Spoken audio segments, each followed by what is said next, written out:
In the heart of a blinding Montana blizzard, Silas discovers a faint glimmer of car lights, deep in a dark ravine. As he pulls a young woman from the frozen wreckage, he has no idea. He is awakening a painful ghost from his past. This stranger is the daughter of a corporate empire, an empire that plans to level this very town. Now, a breathless confrontation begins between a reclusive father and a powerful giant. Will Silas protect his family's legacy, or the woman who brought a smile back to his daughter's face? Please support us by subscribing to our channel. The wind did not just blow in the Montana canyons, it screamed.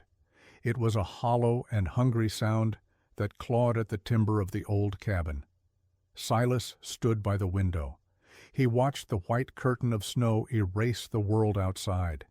He was a man built like the engines he repaired, hard, weathered, silent. His hands were calloused and stained with the ghosts of motor oil. But tonight, those hands were trembling. Every time the wind shifted, he heard it. The ghost of a memory, the sound of twisting metal, the smell of burning rubber on ice. It had happened many winters ago, on a night exactly like this one. Silas turned away from the window. He looked at his daughter Mabel. She was 7 years old. She sat on the rug by the hearth, her small face illuminated by the flickering orange glow of the fire. She was drawing on a scrap of cardboard with a piece of charred wood. She was so quiet. Too quiet for a child her age.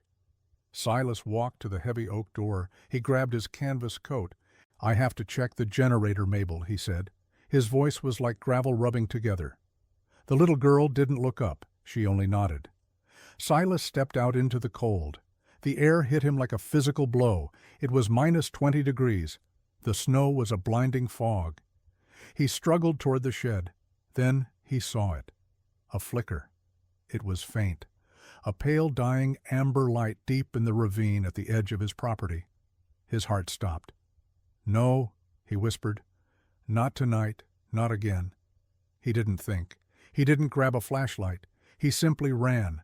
Silas lunged through the waist-deep drifts. His lungs burned with every breath of ice. He reached the edge of the steep drop. Below him, a silver sedan lay tilted in the ditch. The engine was dead. One headlight was smashed. The other was fading into the white abyss. Silas slid down the embankment. His boots hit the metal of the car door with a dull thud. He pulled at the handle. It was frozen shut. He roared with a strength born of old buried agony. He yanked the door until the hinges screamed. The door flew open. Inside sat a woman. Her skin was the color of the snow outside. Her head leaned against the shattered window. Blood, dark and wet, trickled from her hairline. Silas froze. For a split-second time, collapsed. He wasn't in the canyon anymore. He was back in the year 2018. He saw his wife's face. He saw the same pale skin. He felt the same helplessness. "Sarah!" he choked out. But the woman in the seat groaned. Her eyelids fluttered. She was alive. She was not his wife, but she was a soul in need of mercy. Silas reached in. He unbuckled her belt with shaking fingers. He pulled her into his arms. She was as light as a broken bird. "I have you," Silas muttered.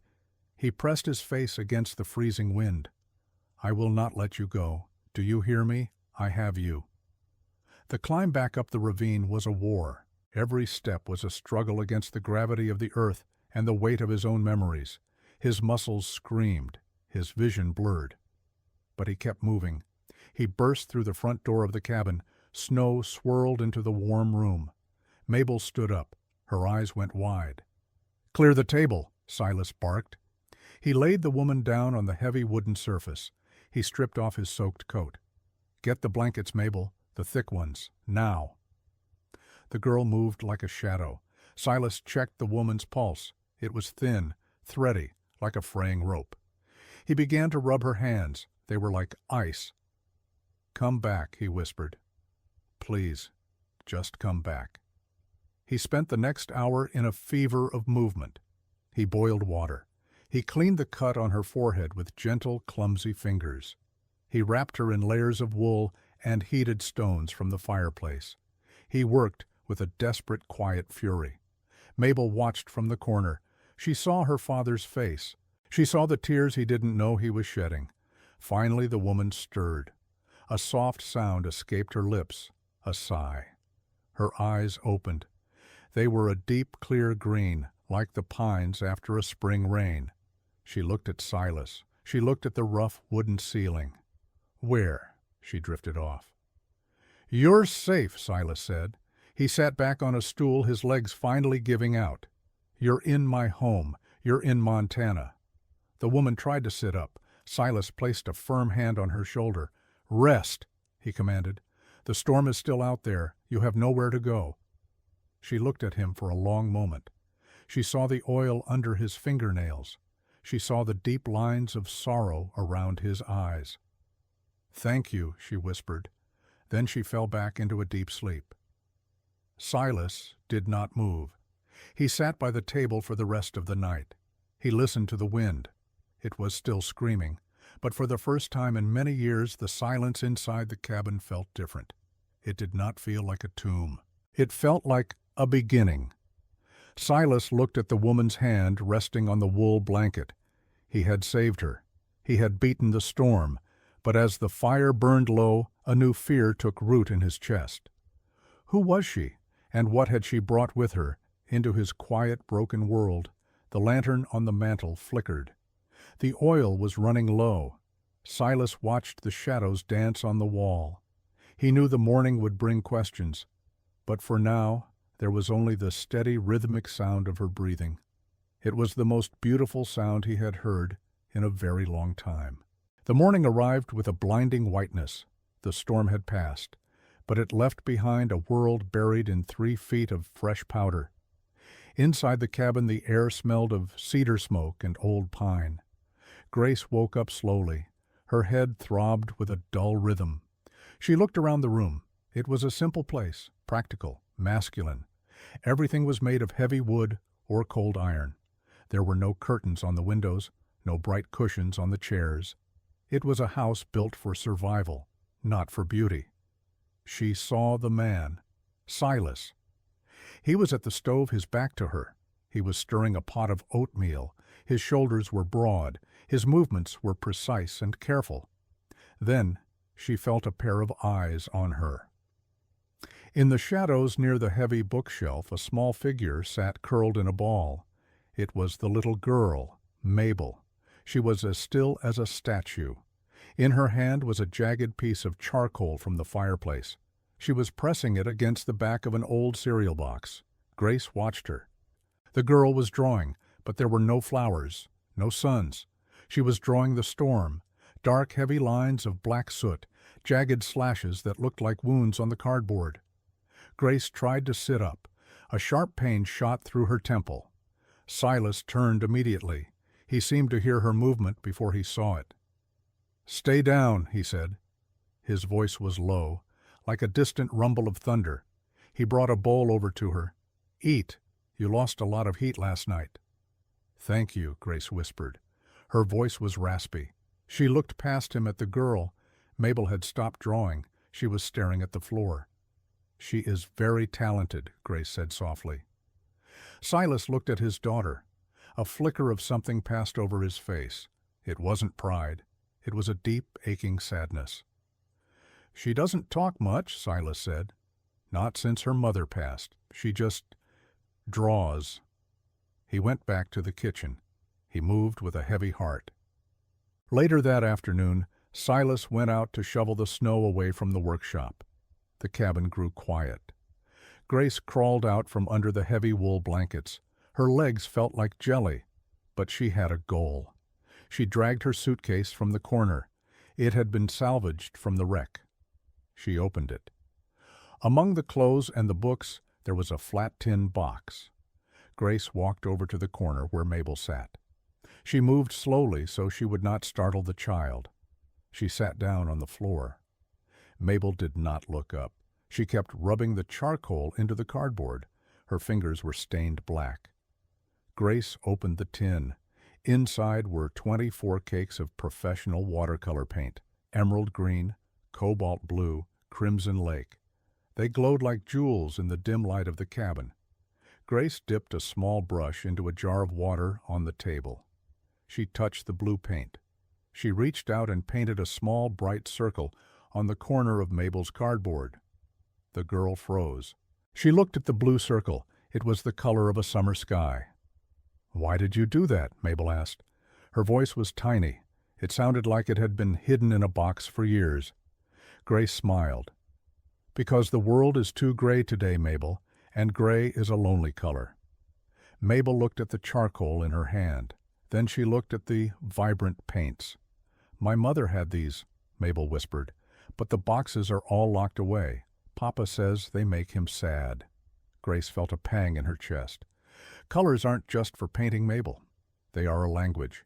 They are how we see hope when everything else is covered in shadows. Grace handed the brush to the girl. "Tell me something," Grace said. "If you could see hope right now, what color would it be?" Mabel hesitated. Her small hand hovered over the tin. She touched the yellow, the brightest, warmest yellow in the box. She painted a jagged line over the black storm cloud she had drawn. Then she painted another, and another. Soon the black charcoal was being buried under a sea of gold. Mabel's eyes began to shine. A tiny, fragile light had been lit inside her. Silas walked through the front door. He was covered in frost. He stopped in his tracks. He saw his daughter. She wasn't hiding in the shadows anymore. She was sitting in the middle of the floor with Grace. He saw the colors, the bright, vivid streaks of paint. It was like a lightning bolt to his soul. He remembered his wife. He remembered the smell of turpentine. He remembered the way she used to laugh when she got paint on her nose. For years he had tried to protect Mabel by burying the past. He had kept the house gray. He had kept the house silent. He thought he was saving her from the pain, but looking at her now, he realized he had been starving her. Mabel looked up at her father. She held up the cardboard. "Look, Papa," she said, "the sun is coming out." Silas felt a lump in his throat that he could not swallow. He looked at Grace. She looked back at him with a gentle, knowing gaze.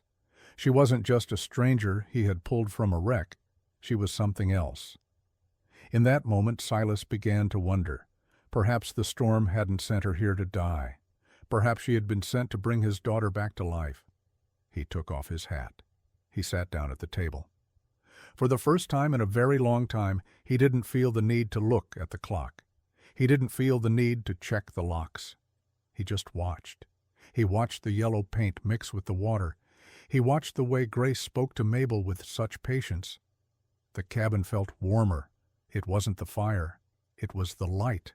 A new kind of light that oil and wood could never produce. Silas cleared his throat.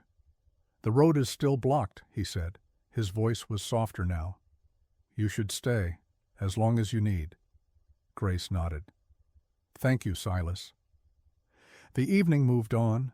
The sun began to dip behind the mountains. It turned the sky a deep bruised purple. Mabel didn't stop painting. She painted the trees. She painted the cabin. She even tried to paint Silas. She used a strong, deep brown for his jacket, but she gave him eyes that were bright and blue. Silas watched her work. He realized that he had been living in a tomb, and Grace had just cracked the door open. He looked at the watercolor tin on the floor. It was a small thing, but it was more powerful than any engine he had ever fixed. It was a bridge between a grieving father and a lonely child. And as the stars began to poke through the Montana sky, Silas made a silent promise. He would not let the gray return. He would protect this new light, even if it cost him everything. The peace of the canyon was shattered, not by thunder, but by the roar of high-powered engines. 3 black SUVs tore through the pristine snow. They looked like predators against the white landscape. They stopped in a perfect line in front of Silas's workshop. Silas stood on the porch. He wiped his hands on a greasy rag. His heart sank. He knew those vehicles. They did not belong in this part of Montana. They belonged in glass towers and paved streets. The door of the lead vehicle opened. A man stepped out. He wore a coat made of wool so fine it looked like silk. His boots were polished to a mirror shine. This was Harrison. He moved with the cold confidence of a man who owned the air he breathed. Behind him, 4 men in gray suits followed. They carried leather briefcases. They did not look at the mountains. They only looked at their watches. Grace stepped out onto the porch. Her face went pale. "Father," she whispered. Harrison did not smile. He did not hug her. He only looked at her as if she were a piece of misplaced luggage. "You look terrible, Grace," he said. His voice was sharp. It cut through the cold air. "Pack your things. The jet is waiting in Billings." Silas stepped forward. He stood between Grace and the man in the expensive coat. "She is still recovering," Silas said. His voice was steady. "And you are trespassing." Harrison finally looked at Silas. He looked at the rust on the workshop walls. He looked at the oil stains on Silas's boots. A smirk touched his lips. "Trespassing." Harrison laughed. It was a dry and hollow sound.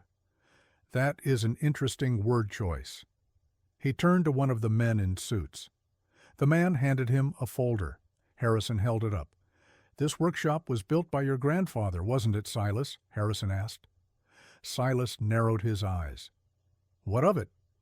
"It seems you took out a significant loan back in 2021, Harrison continued, "to keep this place running after the pandemic. You fell behind on the payments. The bank was worried." Harrison stepped closer. He smelled of expensive cologne and cigar smoke. "So I bought the bank, or rather, my corporation did. I own your debt, Silas. Every nail, every wrench, every inch of this dirt." Silence fell over the canyon. Even the wind seemed to stop. Silas felt the ground tilt beneath him. This was his home, his legacy. "Why?" Silas asked. "Progress," Harrison snapped. "This canyon is the perfect location for our new luxury mountain retreat. Your workshop is currently sitting where our main lobby will be." Grace moved toward Silas. She grabbed his arm. "Father, stop this. You can't just destroy people's lives for a resort." Harrison looked at his daughter. His eyes were like flint. "I am a businessman, Grace, and you are a Bennett. You have duties. There is a merger waiting for us in Chicago. The Colton family is expecting an engagement announcement by the end of the week." He pointed a finger at Silas. "Here is the deal. It is very simple. I am a man of my word." Harrison took a pen from his pocket. "Grace, you get into that car right now. You return to Chicago. You marry Julian Colton. You do what you were born to do." He looked at Silas. "If she does that, I will forgive the debt. I will sign this workshop back over to you. I will leave this canyon and never return. You keep your scrap metal. You keep your quiet life." He paused. The air felt heavy. "But if you stay, Grace, if you refuse, I will start the bulldozers tomorrow morning. I will take this house. I will take that shed. And I will make sure Silas never finds work in this state again." Grace looked at Silas.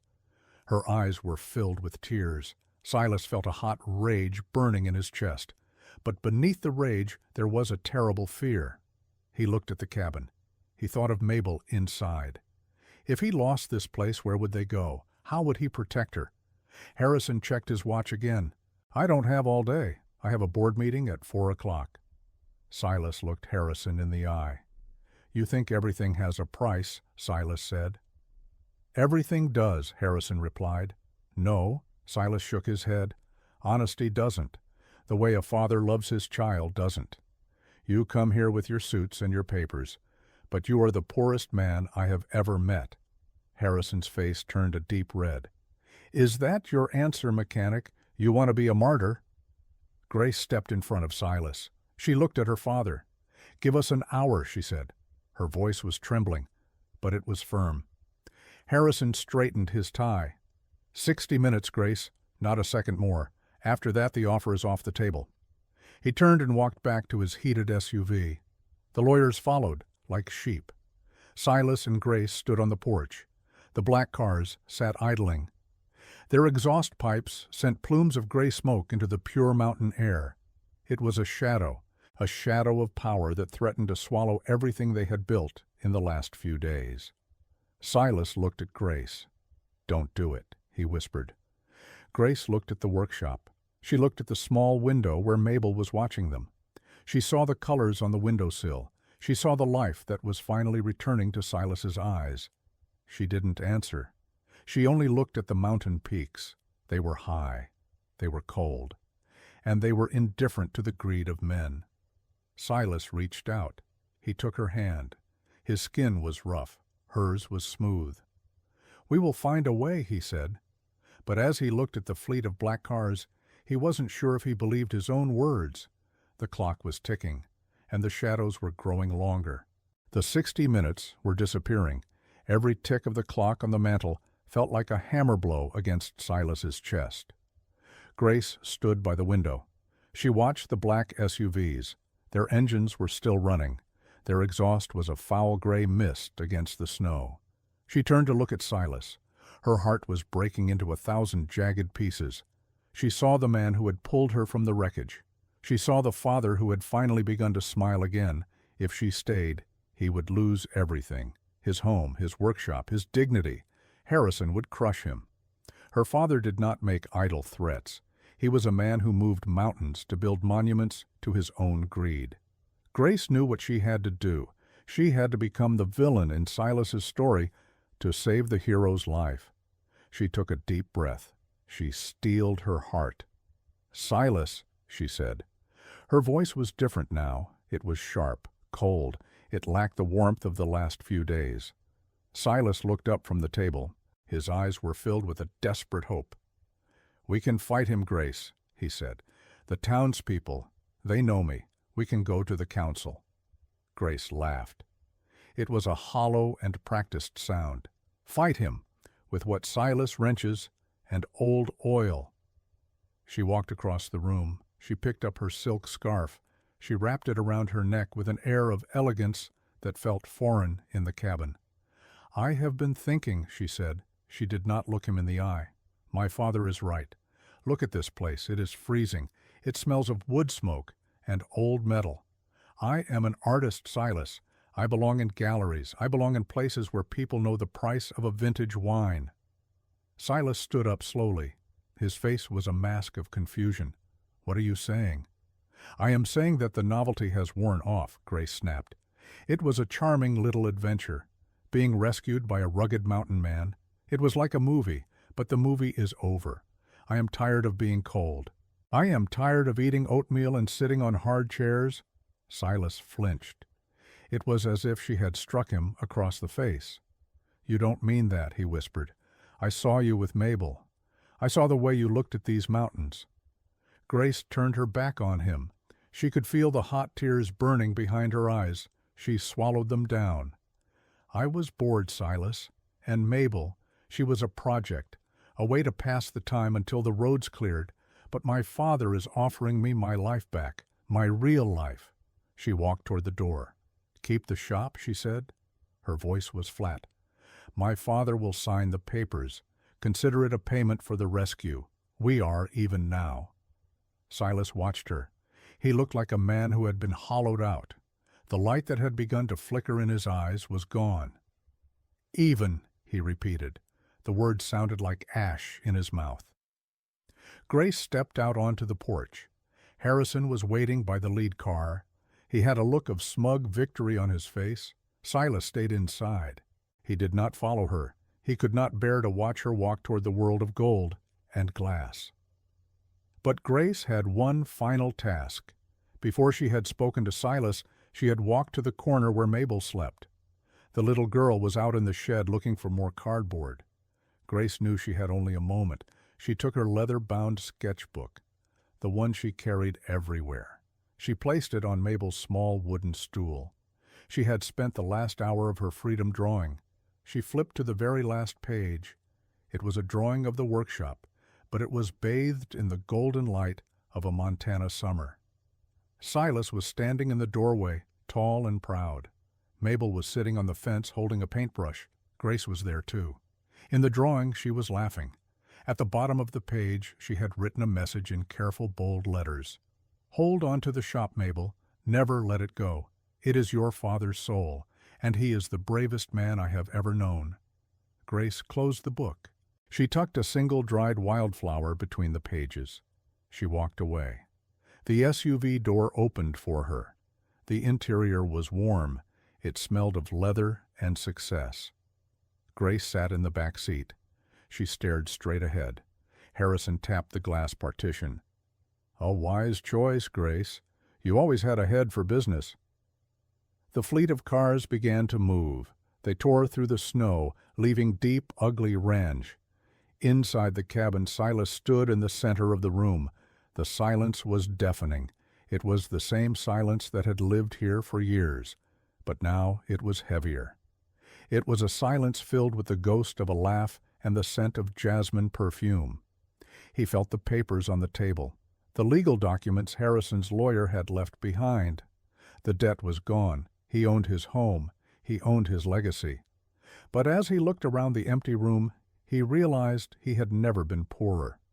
Mabel came running in from the shed. Her cheeks were red from the cold. "Grace," she called out, "I found more cardboard. I want to paint the sunrise." Silas turned to his daughter. He didn't know how to tell her. He didn't know how to explain that the colors were gone. Mabel stopped. She looked at her father's face. She looked at the empty chair by the fire. She saw the sketchbook on her stool. She ran to it. She opened the book. Silas walked over. He looked down at the last page. He read the words, "It is your father's soul." Silas sank onto the stool. He covered his face with his hands. He finally understood. She hadn't left because she was bored. She hadn't left because she was cold. She had sacrificed her own freedom to save his. She had gone back into the cage so he could stay on his mountain. Mabel pressed her small hand against the drawing. "She's coming back, isn't she, Papa?" Silas could not answer. He looked at the trail of the black cars through the window. They were gone. The sun was setting behind the canyon. The shadows were long and blue. He held the sketchbook against his chest. He had his workshop back. He had his land. But the lantern in the canyon had gone out, and the winter felt colder than it ever had before. Chicago was a city of steel and shadows. The wind here did not smell of pine. It smelled of exhaust and expensive perfume. Grace stood on the balcony of her father's penthouse, 50 floors above the street. She wore a dress that cost more than Silas's truck. Her hair was perfect. Her face was a mask of marble. She looked at the horizon, but she did not see the skyscrapers. She saw the jagged peaks of Montana. She felt the ghost of a cold wind on her cheeks. It had been 3 weeks since she left the canyon. 3 weeks of silence. Her father Harrison was in the library. He was laughing. Grace stepped inside the room. She moved like a shadow across the thick carpet. Harrison was talking to his lead architect. They were looking at a digital map on a massive screen. "The demolition starts on Monday," Harrison said. He pointed to a spot on the map. Grace froze. "The demolition?" she asked. Her voice was low, dangerous. Harrison turned around. He smiled a thin corporate smile. "Ah, Grace, don't worry about the details. We are moving forward with the resort. The contracts are signed." "You promised," Grace said. She walked toward the desk. Her hands were clenched at her sides. "You said if I came back, you would leave Silas alone. You said the workshop was safe." Harrison leaned back in his leather chair. He adjusted his gold cufflinks. "I said I would forgive his debt, Grace, and I did. He doesn't owe the bank a penny." He paused. A cold light entered his eyes. "But I never said I wouldn't buy the land under his feet. The town council just approved the zoning change. The entire canyon is now a commercial development zone. His workshop is a public hazard now. It has to go." Grace felt a wave of nausea. She had sacrificed her happiness for a lie. "You are a monster," she whispered. Harrison did not flinch. "I am a winner, Grace, and you are a Bennett. You should be thanking me for bringing you back to reality." Grace did not scream. She did not cry. A strange, sharp clarity settled over her. She turned and walked out of the room. She went to her bedroom. She locked the door. She opened the small safe in the back of her closet. Inside was a folder. It was old. The edges were yellowed. This was the trust fund left to her by her grandmother, Martha Bennett. Martha had been a woman of the earth. She had loved the mountains. She had hated the cold greed of the city. In her will, she had left Grace a private fortune, a fortune that Harrison could not touch. Grace picked up the phone. "Get me Sarah Jenkins," she said. Sarah was the best land-use lawyer in the state of Illinois. She was also a woman who loved a good fight against a bully. For the next 5 hours, Grace worked. She did not eat. She did not rest. She transferred funds. She signed digital affidavits. She authorized a legal injunction that would freeze all construction in the Montana Canyon for the next 10 years. She used her father's own tactics against him. She found the loopholes. She found the environmental violations in his resort plan. By midnight, the trap was set. Harrison's project was dead. Grace stood up. She felt light. She took off the diamond necklace. She dropped it on the vanity. It made a sharp clinking sound. She took off the silk dress. She put on a pair of jeans and a heavy wool sweater. She grabbed the small suitcase she had brought back from Montana. She did not take anything else. She walked down the grand staircase. Harrison was standing in the foyer. He looked like he had seen a ghost. His phone was buzzing in his hand. "What did you do?" he roared. "The board is calling. The banks are pulling out. Grace, what did you do?" Grace stopped at the bottom step. She looked her father in the eye. "I broke the cage, Father." "You will have nothing," Harrison screamed. "I will cut you off. You won't have a cent to your name. You will be a nobody." Grace opened the heavy front door. The cold city air rushed in. "I was a nobody in this house," Grace said.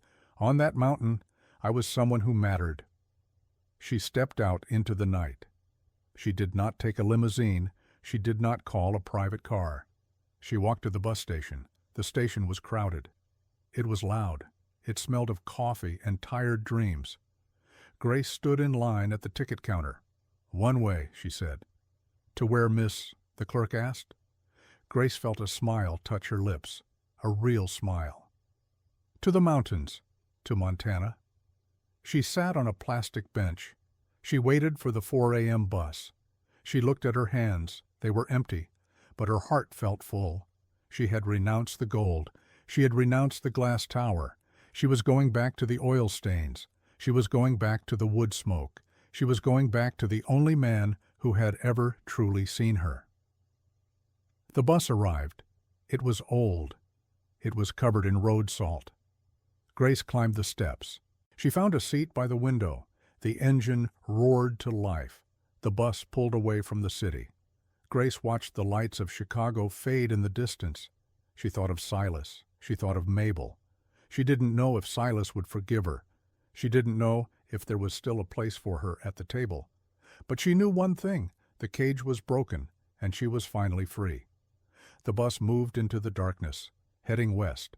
Grace closed her eyes. She could almost smell the pine. The air was still, the kind of silence that only exists before a great change. Silas stood in the center of the workshop.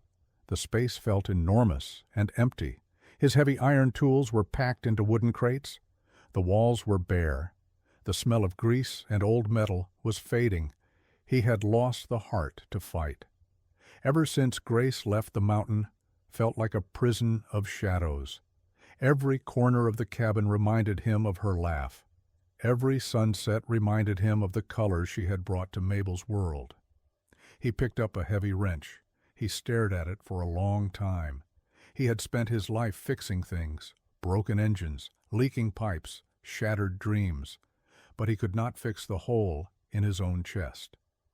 Mabel was sitting on a crate near the door. She held the sketchbook Grace had left behind. She did not say a word. "It is time to go, Mabel," Silas said. His voice was tired. "Where are we going, Papa?" "Somewhere new, somewhere the shadows are shorter." Silas walked to the door to load the last of the boxes. He stopped. A figure was moving up the long, snowy driveway. She was walking slowly. Her shoulders were hunched against the cold. She carried a small, battered suitcase. Silas felt the world stop spinning. The figure came closer. Her boots were soaked through. Her face was pale and thin. Her hands were red from the biting wind. It was Grace. She stopped 10 feet away from the porch. She looked at the crates. She looked at the empty workshop. "I heard the news," she said. Her voice was barely a whisper. "I heard my father tried to take the land." Silas did not move. He was afraid that if he breathed, she would vanish like a dream. "I fixed it, Silas," she said. She held out a crumpled piece of paper. "The injunction, the lawyers. He cannot touch this canyon, not today, not ever." She took a step forward. Her eyes were searching his face. "I am sorry, Silas. I lied to you. I thought I was protecting you. I thought I had to choose between your home and my heart." Grace looked down at her stained clothes. "I have nothing now. I left it all in Chicago. I have no money. I have no empire. I only have myself." Silas looked at her. He saw the weariness in her eyes. He saw the strength in her spirit. He did not ask for explanations. He did not ask about the city or the gold. He turned and walked back into the depths of the workshop. Grace stood in the snow. Her heart sank. She thought she was too late. Silas returned a moment later. In his hands was a small, dusty wooden box. It was carved with delicate patterns of vines and leaves. He had not opened this box in 7 years. He walked down the steps. He stood in front of Grace. He didn't speak. He simply placed the box in her hands. Grace opened the latch. Inside was a set of professional watercolors. The brushes were made of fine sable. The cakes of paint were vibrant and untouched. This was Sarah's set, his late wife's most sacred treasure. Grace looked up at him. Her eyes filled with tears. Silas reached out. He wiped a tear from her cheek with his rough, oil-stained thumb. "Mabel said the sunrise was going to be beautiful today," Silas said. His voice was thick with emotion. "But she said we were missing the right shade of gold." He leaned his forehead against hers. "Welcome home, Grace." Mabel ran from the porch. She threw her arms around Grace's waist. The sun began to peek over the edge of the canyon. It was a new dawn. The light hit the mountains. It turned the snow into a field of diamonds. The workshop did not stay empty for long. A year passed. The sound of hammers still filled the air, but now it was joined by the smell of oil paint and the sound of children laughing. The front of the building had a new sign: "The Canyon Gallery and Forge." Inside, Silas still fixed the town's trucks. But the walls were covered in Grace's paintings. People came from all over the state to see the art that grew in the mountains. They saw the strength of the metal. They saw the beauty of the colors. They saw a family that had been built from the wreckage of a storm. Silas stood in the doorway. He watched Grace show a visitor one of Mabel's new sketches. He realized that his grandfather's shop was finally complete. It was no longer just a place to fix what was broken. It was a place to create what was beautiful. He looked at the lantern hanging on the wall. It was burning bright. The shadows were gone. And for the first time in his life, Silas was not afraid of the winter, because he knew that no matter how hard the wind screamed, the light in the canyon would never go out. In the end, Silas and Grace remind us that the most beautiful things are often born from the hardest storms. True wealth is not found in towers of glass and gold, but in the courage to choose love over fear and family over fortune. If this journey moved your heart, please tell us where you are watching from in the comments, your city, your state, or your country, and consider joining our community by subscribing for more touching tales. You can continue this journey of the heart by clicking the next story appearing on your screen right now. We look forward to sharing more of life's quiet miracles with you.